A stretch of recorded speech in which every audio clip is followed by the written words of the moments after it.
అందరికీ నమస్కారం అండి. Welcome to my channel.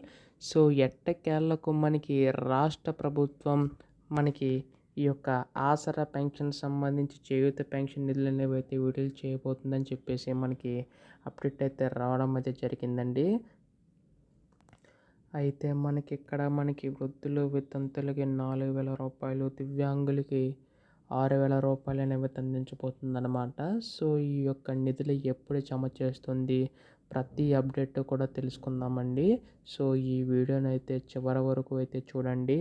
అంతకంటే ముందు చాలామంది వీడియోనైతే చూస్తున్నారు కానీ సబ్స్క్రైబ్ చేసుకోవడం లేదు. మీరు కనుక సబ్స్క్రైబ్ చేసుకుంటే నేను పెట్టే ప్రతి చిన్న లేటెస్ట్ అప్డేట్ కూడా మీకైతే ముందుగా తెలియజేస్తాను. అందుకోసం వెంటనే ఛానల్ అయితే సబ్స్క్రైబ్ చేసుకోండి. అలాగే వీడియోకి అయితే లైక్ చేయండి. దీని ద్వారా మరికొంతమందికి సమాచారం అయితే అందుతుంది. ఇంకా ఆలస్యం చేయకుండా వీడియోలోకి అయితే వెళ్ళిపోదాం.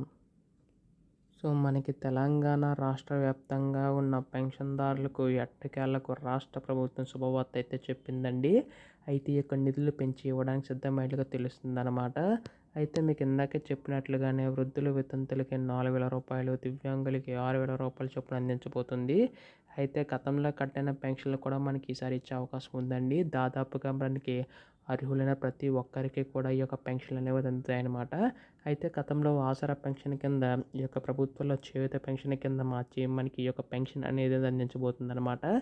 అయితే ఇక్కడ మనకి ముందుగా ఏ జిల్లాలకు జమ చేస్తారని చెప్పి చాలామంది అడుగుతున్నారు.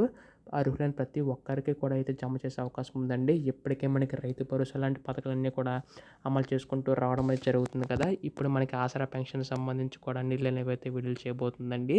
అయితే దీనికి సంబంధించి కానీ మనకి త్వరలో అధికార ప్రకటన అయితే రానుందండి. ఇప్పుడు దీనిపై అధికార ప్రకటన వచ్చినా మీరు ముందుగా వెంటనే తెలుసుకునుకుంటే మాత్రం ఛానల్ సబ్స్క్రైబ్ చేసుకోండి. ధన్యవాదములు. జై హింద్.